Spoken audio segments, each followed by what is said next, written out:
코로나19로 많이 답답하죠. 마음대로 다닐 수 없는 것은 삶을 제한하고 답답하게 합니다. 마스크를 쓰고 다니니까요. 또 호흡을 하는 것이 답답합니다. 이런 가운데도 감염자 증가가 둔화되니까 봄을 맞아서 강원도 동해안과 제주도에는 상충객들이 많이 찾기 시작했다는 기사가 지난 주간에 저의 눈을 끌었습니다. 그러나 전문가들은 계속 이야기합니다. 결코 긴장을 늦추면 안 된다. 그렇게 이야기를 합니다. 여러분들도 긴장을 늦추시기를 말기 바랍니다. 어제 기사에 따르면 18일 중앙방역대책본부에 따르면 코로나19 국내 총 확진자 수는 이날 0시 기준 전날보다 18명 증가한 16,653명을 기록했다고 해요. 그리고 6일 연속 어제까지 6일 연속 20명 그리고 이제 10명대로 내려오는 그런 결과를 맞이하고 있습니다. 그래서 이 코로나19에 대해서 많은 사람들이 이제는 조금 긍정적으로 가야 할 때가 아닌가 그런 이야기도 있지만 방금 제가 말씀드린 것처럼 아직은 긴장해야 된다는 이야기가 더 많습니다. 오늘은 정말 살아계신 하나님의 은혜가 어떤 것인가를 여러분들과 함께 나누고자 합니다. 유명한 사회학자들은 저마다 코로나19 이후의 변화에 대해서 전망을 내놓고 있습니다. 여러분도 기사를 통해서 많이 보고 있으시죠? 유명한 사회학자들이 저나 너나 할 것 없이 모두 다 이 코로나19 이후에 많은 것들이 변화될 것이다. 전 세계를 그리고 우리의 삶을 사회, 경제, 문화 모든 삶에서 바뀌는 것이 많아질 것이다. 이렇게 변화에 대해서 전망을 내놓고 있습니다. 그 중에는 긍정적인 요소들도 있고요. 부정적인 요소들이 다양하게 섞여 있습니다. 국가나 우리 교회는요. 이런 변화들을 긍정적인 요소로 잘 적절하게 수용해서 긍정적인 변화들을 이끌어내도록 잘 대처하는 것이 중요할 것입니다. 여러분들도 한번 나름대로 분석을 해보기를 바라요. 이 사태 이후에 이 사회와 문화가 어떻게 바뀔까? 또 내가 어떤 일을 해야 또 어떻게 살아야 바람직할까? 또 신앙에 있어서는 내가 어떤 모습을 지녀야 할까? 우리 성도님들 조금 더 참으시기를 바랍니다. 개인적으로 교회적으로 긍정적인 변화가 있을 수 있도록 잘 참고 견디고 믿음으로 도전해 나아가는 정말 중요한 시기가 되시기를 바랍니다. 교회에 와서 이런 이야기를 설교 시간에 나누고자 하는 것은 아닙니다. 가만히 생각해 보면요. 참으라고 했는데 이 사태 속에서 신앙의 발돋움을 위한 의미를 찾을 수 있지 않겠나 이런 생각을 저는 해봅니다. 교회 몇 가지 월간지를 받아봅니다. 목회와 신학도 받아보고 빛과 신학도 빛과 소금도 받아보고요. 그 다음에 제가 CT라는 크리스찬니티 투데이라는 잡지도 받아봅니다. 그 잡지들을 바라보면서 많은 목사님들, 신학자들의 의견들이 여러 가지 적혀 있는 것을 제가 매달 볼 수 있습니다. 이런 사태 속에서도 많은 신학자들의 의견조차도 분분합니다. 이 코로나19 사태에서 하나님의 음성을 찾는 것이 바람직한가? 아니면 그냥 일반적으로 우리 사회에 일어나는 일반적으로 지나가는 일로 그냥 특별히 이 가운데 하나님의 음성을 찾을 필요가 있나? 그냥 잘 대처하고 지나가면 되지. 이렇게 가볍게 이야기하는 신학자들도 있습니다. 그러나 우리가 신앙적으로 일어나는 것을 볼 때에 이것이 신앙적으로 정말 하나님의 은혜 가운데서 모든 만물을 그리고 세계의 역사를 하나님이 주관하신다면 그 주관하시는 하나님의 역사 속에서 하나님의 음성을 찾는 것이 또 하나님의 뜻을 한번 찾아보는 것이 더 바람직하지 않겠나. 저는 이런 의견에 더 동의를 하게 됩니다. 하나님의 은혜가 저는 이 사태가 장기화되면서 교회도 모이는 예배를 드리지 못하면서 제 스스로에게 질문을 해보게 됐어요. 목사의 행복은 뭐겠습니까? 물론 하나님과 교제하는 것도 행복이긴 하지만 목사의 행복은요, 성도들과 만나고 교제하는 게 행복입니다. 그리고 여러분들이 말씀을 듣고 은혜 받았다고 하면 거기에서 참 만족감과 행복감이 있고요. 또 여러분 한 사람 한 사람이 하나님의 제자가 되어가고 예수님의 정말 사람으로 든든히 서가는 모습을 양육이나 이런 것을 통해서 보게 될 때에 그게 제 행복이고 제 기쁨이 아니겠습니까? 그런데 코로나19 사태가 장기화되면서 여러분이 교회에 모이지를 못했어요. 동영상 예배를 드리면서 영상 예배를 잘 드리고 있는지 확인할 길도 없었어요. 그냥 제가 여러분들에게 메시지를 보내서 예배를 잘 드느냐 물을 정도가 전부였습니다. 그러면서 제 행복감이 많이 떨어졌어요. 그러면서 저에게 질문을 해본 겁니다. 나의 참 평안과 행복과 안식은 어디에서 누려야 할 것인가? 참된 행복과 기쁨은 어디에서 가능한 것인가? 이 질문을 제 스스로에게 해보게 됐어요. 그러면서 마음에 드는 느낌이 뭐냐면, 참된 기쁨과 만족을 나부터 회복해야 되겠구나. 그런 마음이 들었습니다. 여러분 많이 답답하지요? 사람들도 많이 답답하다고 이야기합니다. 그런데 이 답답함 속에서 교회에 나오고 싶어도 교회에 나오지 못하고, 교회에 나오지 못하는 가운데서 여러분들이 그 답답함 속에서 하나님이 주시는 평안과 하나님이 주시는 사랑과 하나님이 주시는 기쁨과 하나님이 주시는 행복을 가지고 있습니까? 여러분, 이것이 우리에게 중요한 게 아닌가 하는 마음이 제 마음에 너무나도 강하게 들었어요. 오늘은 이것을 여러분들과 함께 이야기하고자 합니다. 지난 주 중에 옥스퍼드대 수학과 명예학 교수인 존 레녹스 이 박사가 글을 냈다는 글을 제가 읽어보았습니다. 책을 냈습니다. 이 책 제목이 뭐냐면 코로나 바이러스 세상 하나님은 어디 계실까라는 제목으로 글을 썼어요. 이 책이 21일 날 우리 한국에도 출간된다고 합니다. 20개국 출간 예정인 이 책은 21일 우리나라에도 출판이 되는데 한 기자가 미리 인터뷰를 했습니다. 유럽 전역에 팬데믹을 입히기 전에 지난달 14일부터 이 박사님이 글을 쓰기 시작했어요. 근데 이 글을 썼는데 코로나19가 빠르게 전 세계를 뒤덮을 거라서는 한 가지 점. 그 다음에 두 번째는 사람들이 삶과 죽음에 관해 고찰할 것이다. 이 두 가지를 이 책에서 예언을 해놓고 있어요. 그리고 난 다음에 그는 말합니다. 팬데믹이 시작되면 사람들은 큰 질문을 하기 마련인데 현재 서양의 지배적 세계관은 무신론이다. 코로나19를 신이 없는 증거라고 말하는 이들이 많다. 책에서 이렇게 그는 기록하고 있습니다. 그리고 계속해서 말합니다. 지금은 21세기다. 의학과 질병의 이해에 굉장한 진보가 있었다. 사람들은 유행병이 역사의 뒤안길로 사라졌다고 생각했지만 그렇지 않다는 사실을 깨닫기 시작했다. 하나님이 존재한다면 그분은 어디에 있는지 많은 사람들이 묻고 있다. 우리는 어디서 누구에게서 진정한 위안이나 희망을 얻을 수 있을까? 이런 질문을 그 책에서 던집니다. 이 레녹스 교수는요, 그 위안과 희망을 어디서 찾는가 하면 바로 기독교 세계관에서 찾을 수 있다, 이렇게 이야기를 합니다. 코로나19와 같이 전 인류적 비극을 하나님의 심판으로 볼 것이 아니라 이 비극을 우리가 예외 없이 죽을 존재임을 상기시키면서 하나님과의 관계와 영원을 떠올리게 하는 확성기 역할을 하는 것으로 이해해야 된다, 이렇게 말해요. 도킨스와 같은 무신론자들은 고통을 수반하며 살아가는 것이 인간의 삶이기에 이 같은 상황 속에선 오히려 고통을 수반하는 인간의 삶을 직시하라고 말하면서 하나님이 없다는 증거로 이 재난을 삼으려고 합니다. 그러나 레녹스 교수는 고통의 방정식에서 하나님을 제거한다고 고통이 없어지는가? 그대로 남아있다.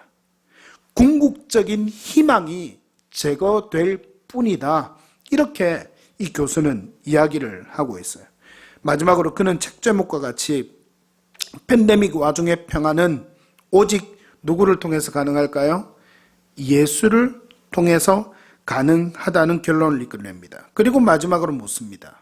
여러분들도 이 질문을 한번 잘 들어보기를 바랍니다. 코로나19는 없어져도 예수를 사랑하는 이가 받을 면류관은 절대 사라지지 않으리라. 당신은 하나님이 평안을 줄 것으로 믿는가? 여러분 한번 대답해 보시겠어요? 여러분은 하나님이 여러분의 삶에, 여러분의 심령에 평안을 줄 것으로 여러분 믿습니까? 오늘 성경에는 십자가에 못 박히신 예수를 본 제자들이 예수를 만나기 이전의 삶으로 돌아간 그런 7 제자의 모습이 잘 나타나 있는 것을 여러분 볼 수 있습니다. 부활 후에 예수님은 제자들에게 몇 번 나타나시는데 오늘 우리가 읽지 않았던 오늘 본문의 마지막 절에 보면 이 본문은 예수님이 제자들에게 3번째 나타나신 사건이다 라고 기록을 해놓고 있어요. 부활 후에 3번째 나타나신 사건입니다. 예수님의 공생의 모든 모습을 바로 옆에서 지켜본 제자들이었습니다. 복음을 전하고 가르치시는 위험 있는 그런 모습을 보았습니다. 병자를 고치고 죽은 자도 살리는 능력 있는 모습도 보았습니다. 처음에는 몇몇만 예수님을 따랐습니다. 그런데 몇몇만 따르던 제자들이 수천 명으로 늘어납니다. 로마 제국의 압제하에 살아가던 이 이스라엘 사람들은 자신들을 해방시켜주고 구원해줄 분으로 이 예수님을 생각했어요. 그러나 예수님은 힘없이 로마 군병에게 끌려갔습니다. 엄청나게 고통을 당했습니다. 그리고 신성모독죄로 낙인 찍혀 처참하게 십자가에 못 박혀 죽으셨습니다. 그들은 소망이 사라졌습니다. 업으로 살던 인생에 반짝하고 찾아왔던 섬광같이 예수님과 함께했던 시간들은 그냥 지나가버린 추억의 한 점이 되고 맙니다.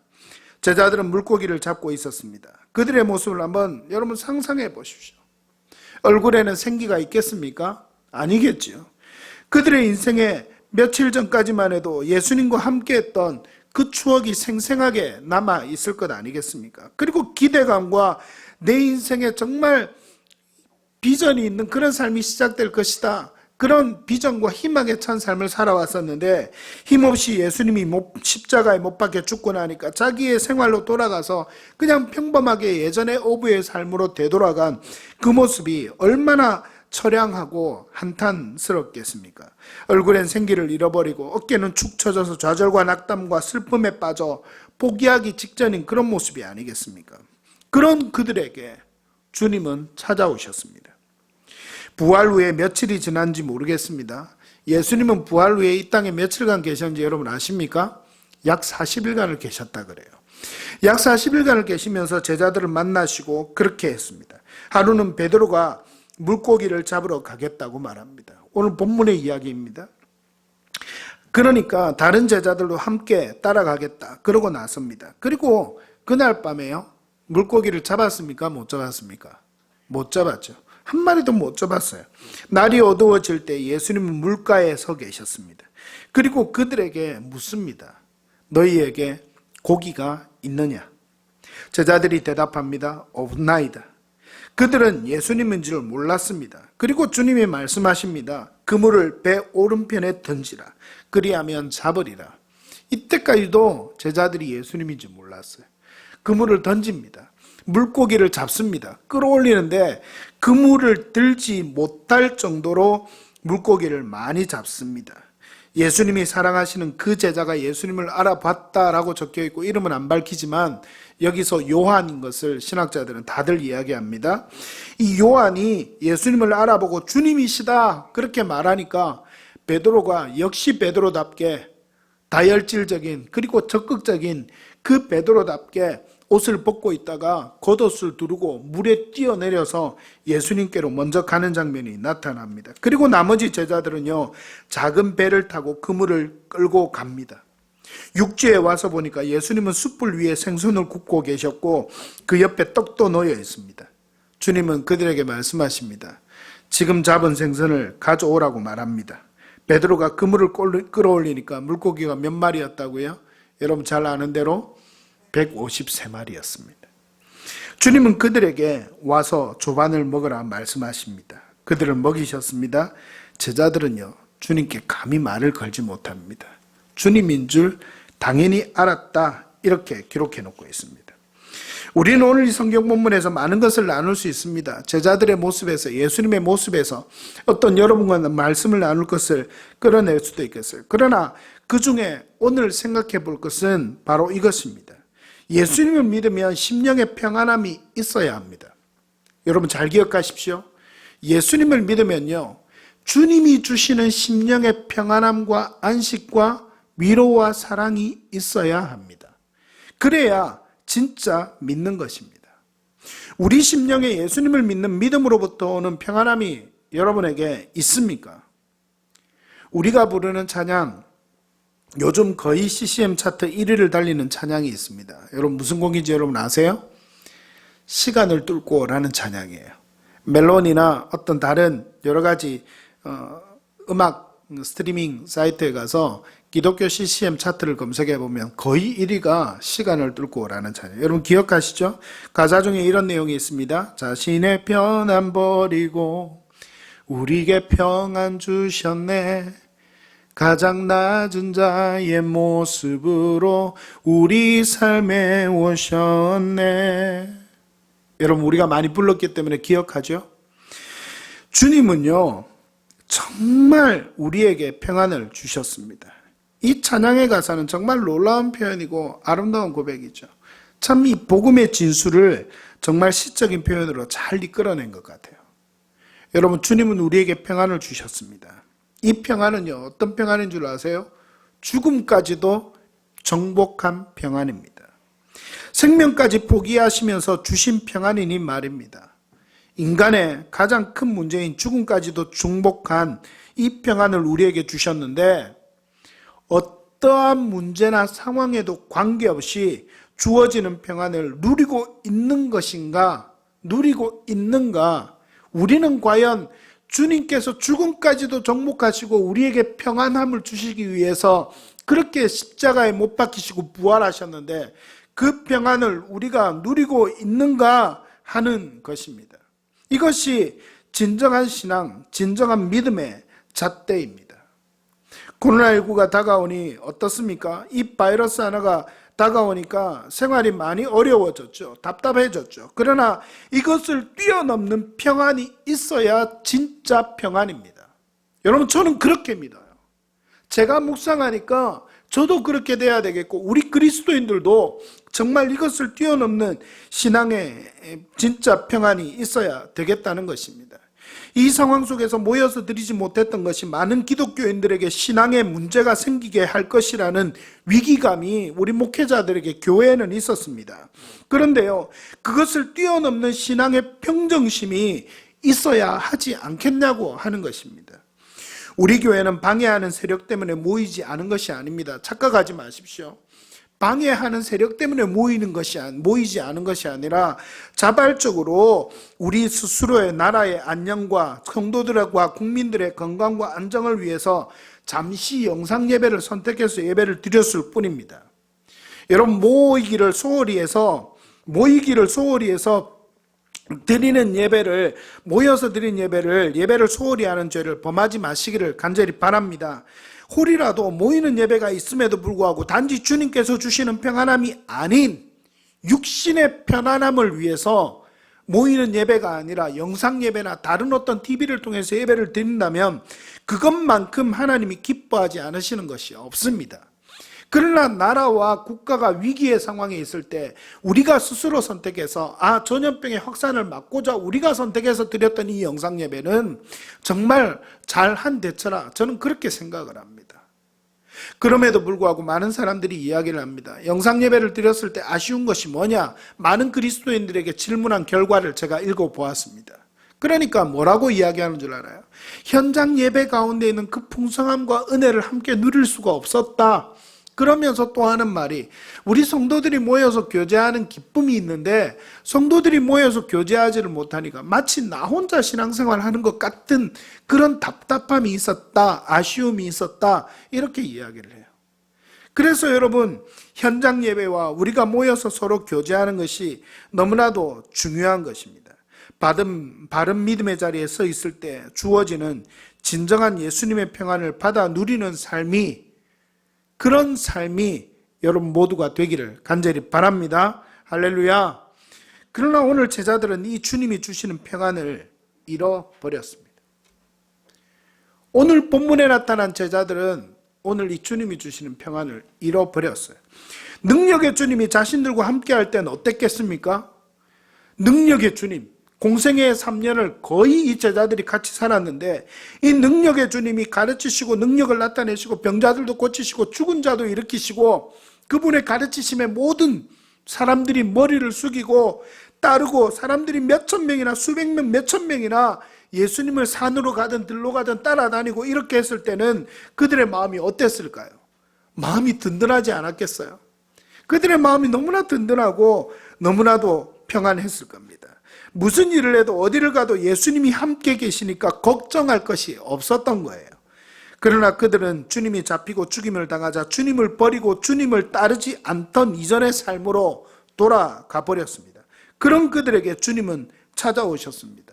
요한이 먼저 알아보고 이야기를 했죠.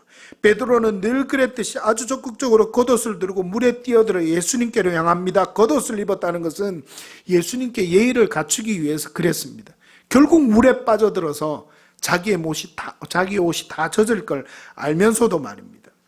그리고 주님은 그들에게 자신을 따르며 가졌던 그 믿음을 회복시켜 주시기로 작정하셨습니다. 그래서 그들 앞에 나타나셨습니다. 여러분 기억하십시오. 주님은요, 우리를 회복시키실 수 있는 분이십니다. 예수님은 지금도 우리 삶에 찾아오십니다. 걱정과 불안에 둘러싸인 우리 각자에게 찾아오십니다. 코로나19에 문제가 있습니다. 우리 장년 성도들, 어른 성도들은 개인과 가정과 직장 생활과 안정적인 노후 문제, 이런 것에 대한 각종 문제들이 지금 삶 앞에 놓여 있습니다. 학생과 청년들은 내 장래와 배우자에 대한 문제, 이런 문제가 하나님이 주시는 평안을 가로막고 있을 수도 있습니다. 여러분, 이런 문제들 속에 이런 문제들을 오히려 뛰어넘어서 주님이 주시는 평안함, 그 평안함을 누리고 있습니까? 사랑하는 성도 여러분, 예수님이 여러분에게 오늘 이 시간 찾아오셔서 한 사람 한 사람에게 말씀하십니다. 너희에게 고기가 있느냐? 너희 배 오른편에 그물을 던지라. 그리고 와서 조반을 먹으라. IVF에서 나온 내 마음 그리스도의 집이라는 소책자가 있습니다. 오래된 책입니다. 그리스도인 된 사람이 자신의 마음의 집에 예수님을 모셔서 주인으로 맞아들입니다. 그러니까 이 사람의 집이 깨끗이 정리가 됩니다. 정리가 되고 예수님을 그 집의 주인으로 받아들입니다. 그리고 예수님의 방 한 칸도 내드리고, 그리고 매일매일 그 집의 거실에서는 예수님과 교제하고 대화하고 그런 삶을 살아가기 시작합니다. 그런데 얼마간의 시간이 지납니다. 점점 시간이 지나니까 이 사람이 예수님과 함께 했던 그 교제의 시간이 더 진해졌겠습니까? 약해졌겠습니까? 약해집니다. 바쁠 때는 예수님을 팽개쳐 놓은 제 친구들 만나러 가기도 하고요. 좀 쾌락을 즐기러 가기도 하고, 그럴 때는 예수님의 교제를 뒤로 한 채 그렇게 자신의 삶으로 막 나갑니다. 그런데 어느 날인가 급하게 또 그날도 자신의 일을 열심히 살기 위해서 또 밖으로 나가려고 하는데 거실의 문이 조금 열려 있는데 그 틈 사이로 예수님이 앉아서 기도하는 모습이 보이는 거예요. 자신을 기다리고 있었던 거예요. 그가 문 밖으로 걸음을 내딛다가 걸음을 멈추고 다시 거실의 문을 열고 주님께로 나갑니다. 그리고 주님과 교제합니다. 그때부터 다시 주님과 교제하는 삶이 시작되게 됩니다. 다시 교제의 삶을 회복한 것이죠. 그러니 그의 집이 예수님을 처음 받아들일 때 깨끗하게 되었던 그 집이 좀 지저분해졌었는데 다시 예수님과 함께하면서 그 집이 깨끗해지면서 하나님의 은혜와 평안 누리고 살아갈 수 있었다는 이야기로 이 책은 소책자인데 그렇게 글을 맺습니다. 여러분도 한번 읽어보시기를 바랍니다. 대학교 때 선교단체에서 훈련을 받을 때 처음 읽고 얼마나 울면서 기도했는지 모르겠습니다. 아, 내 삶이 이랬구나. 하나님과 함께 교제하는 삶이어야 하는데 하나님과의 교제를 뒷전에 놔둔 채 살아갔던 삶이 되었던 저 자신을 보았기 때문입니다. 여러분 기억하십시오. 주님이 여러분을 기다리고 계십니다. 그리고 여러분의 심령에 참 평안과 행복을 주십니다. 이것은요, 세상이 주는 기쁨과는 비교가 되지 않습니다. 주님과 함께하는 기쁨보다 다른 것에 목말라 하고 있지는 않습니까? 우리를 위해 생명까지 주신 그분의 사랑과 기쁨과 평안 속으로 나아가는 우리 모든 예드림의 성도들 한 사람 한 사람이 되기를 간절히 바랍니다. 제 이야기를 조금 할까 합니다. 약 1년 전에 우리 애드림 교회를 시작했습니다. 솔직히 저는 선교지도 개척교회도 두렵지 않습니다.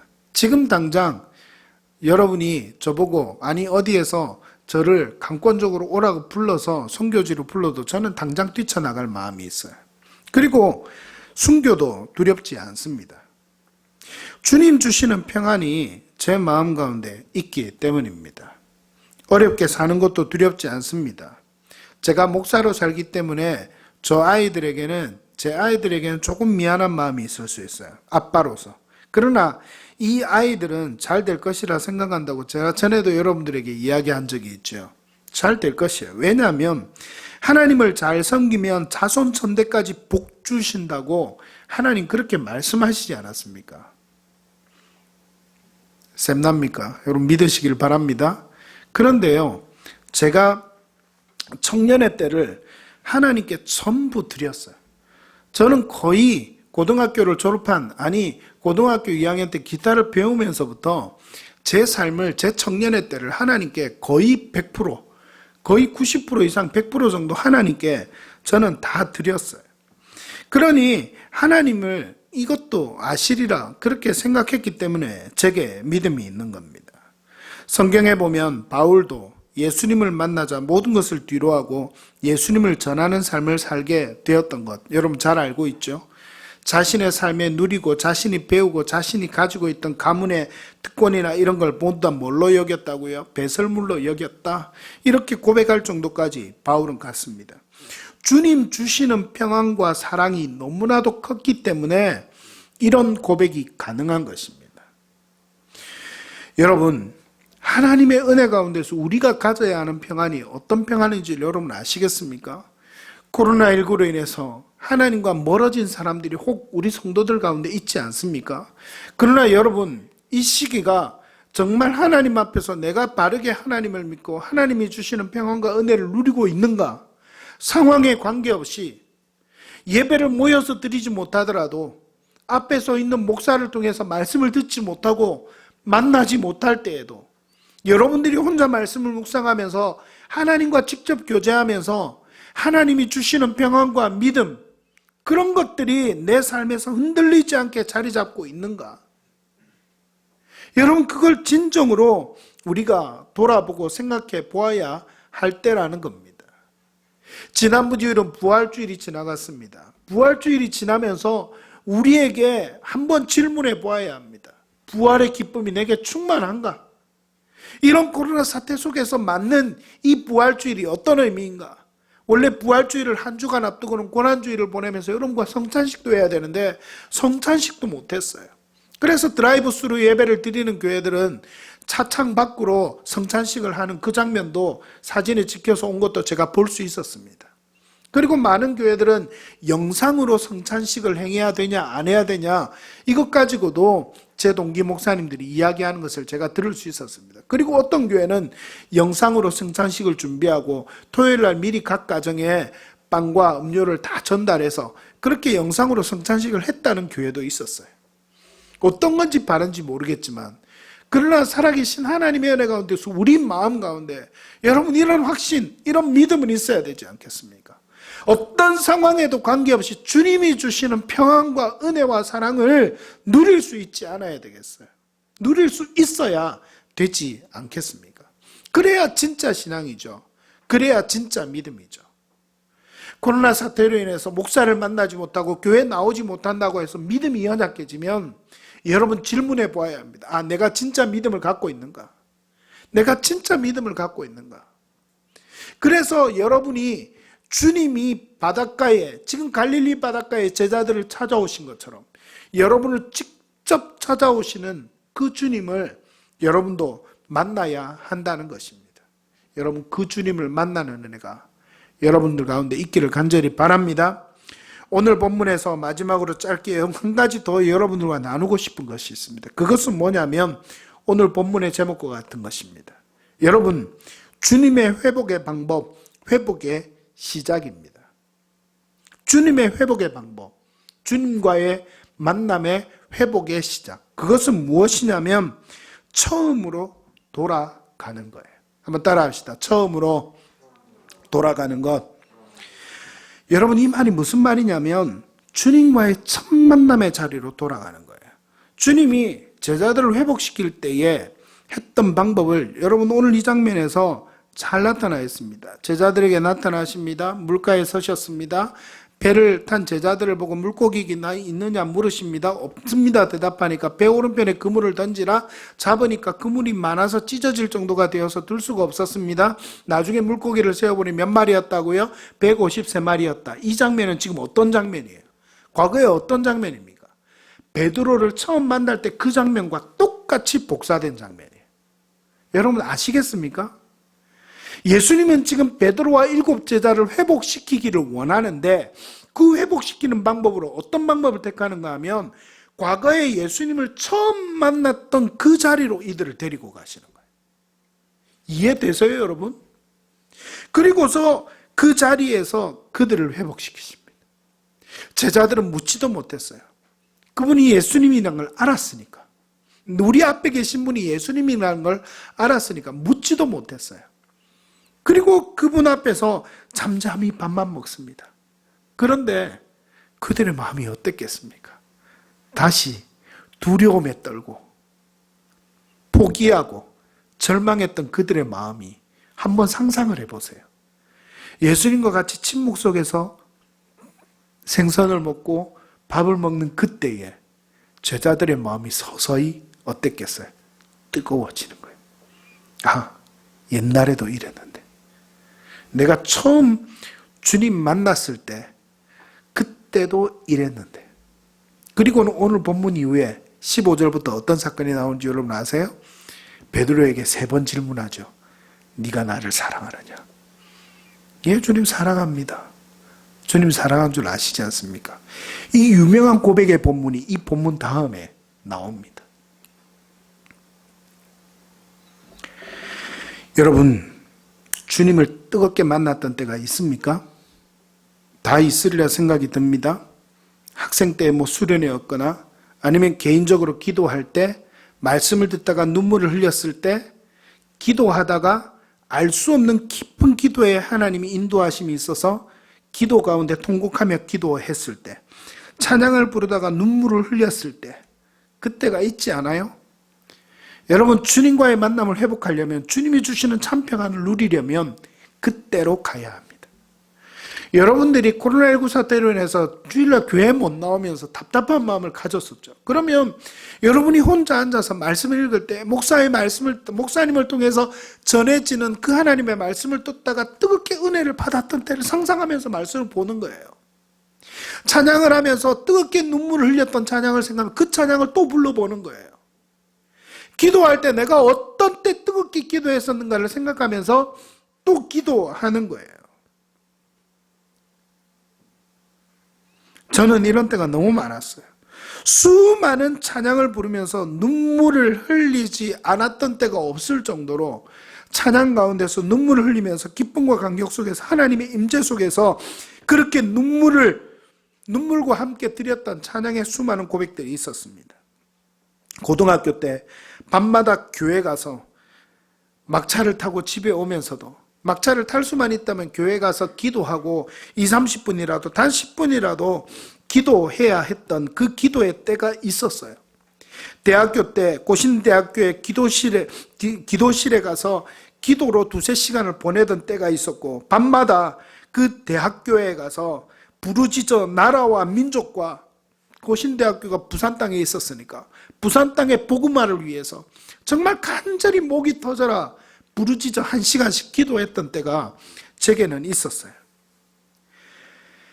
뜨거움으로 수많은 청소년들과 청년들, 그리고 제 성도들 앞에서 말씀을 외치면서 전하던 때가 있었고요. 지금도 물론이지만 부산, 경남, 제주, 그리고 해외 곳곳에 청년들, 그리고 주님의 복음을 들고 가서 전하던 때가 있었습니다. 지금도 제 마음에 열정이 식을 때면 기도할 때 그 장면들을 떠올립니다. 그리고 하나님, 그 뜨거움보다 지금의 뜨거움이 더 할 수 있도록 하나님 도와주십시오. 그렇게 기도하고 납니다. 금방 회복시켜주세요. 금방 그때의 뜨거움과 그때의 열정들을 회복시켜 주시고 하나님이 주시는 마음의 평안과 은혜가 임하는 것을 제가 느낄 수가 있었습니다. 여러분, 주님이 여러분과 함께 하십니다. 여러분 아멘 하시기 바랍니다. 주님이 여러분과 함께 하십니다. 여러분 옆에 계십니다. 여러분 믿으시길 바라요. 그리고 그 주님이 여러분의 마음에 참된 평안과 믿음과 안식과 기쁨이 되시길 원합니다. 그 주님과 함께 나아가는 믿음의 삶이 여러분에게 시작되기를 바랍니다. 그리고 그 마음이 좀 약해졌다, 그렇게 생각하는 분들이 있어요. 그렇다면 과거에 주님을 뜨겁게 만났던 때, 그때로 돌아가야 합니다. 그리고 그때로 돌아가서 회상해 보세요. 주님을 만났을 때 그때 내가 어떻게 했는가. 그리고 삶 가운데서 지속적으로 하나님의 은혜를 누리는 삶이 되기를 바랍니다. 말씀했습니다. 예수님을 따라다녔던 제자들도 이런 주님의 평안함을 가진 나도, 저 자신도 흔들릴 때가 있어요. 그때 회복해야만 합니다. 그 시작은 주님과 만나는 것입니다. 나를 찾아오신 주님과 만나는 것이에요. 다른 방법을 자꾸 찾습니다. 주님이 주시는 평안함, 진정한 믿음을 회복하고 싶다면 주님을 찾아야 합니다. 다른 방법이 없습니다. 처음 주님을 따를 때 시편 기자의 고백처럼 사슴이 시냇물을 찾기에 내 영혼이 갈급하나이다, 그렇게 외치면서 주님을 찾아야 합니다. 주님이 여러분 한 사람 한 사람 옆에 계십니다. 주님과 만나십시오. 그리고 주님과 만났던 시간을 회상하면서 회복의 길에 들어가십시오. 코로나19로 인해서 집에 있는 방콕의 시간이 많지 않습니까? 어떻게 시간을 보내고 있습니까? 주님과 만나는 시간들을 늘리십시오. 그리고 사용하세요. 찬양으로, 기도로 주님이 주시는 평안과 기쁨을 회복하여 그 은혜를 누리며 살아가는 저와 그리고 여러분이 다 되시기를 축복합니다. 축복합니다. 축복합니다. 할렐루야.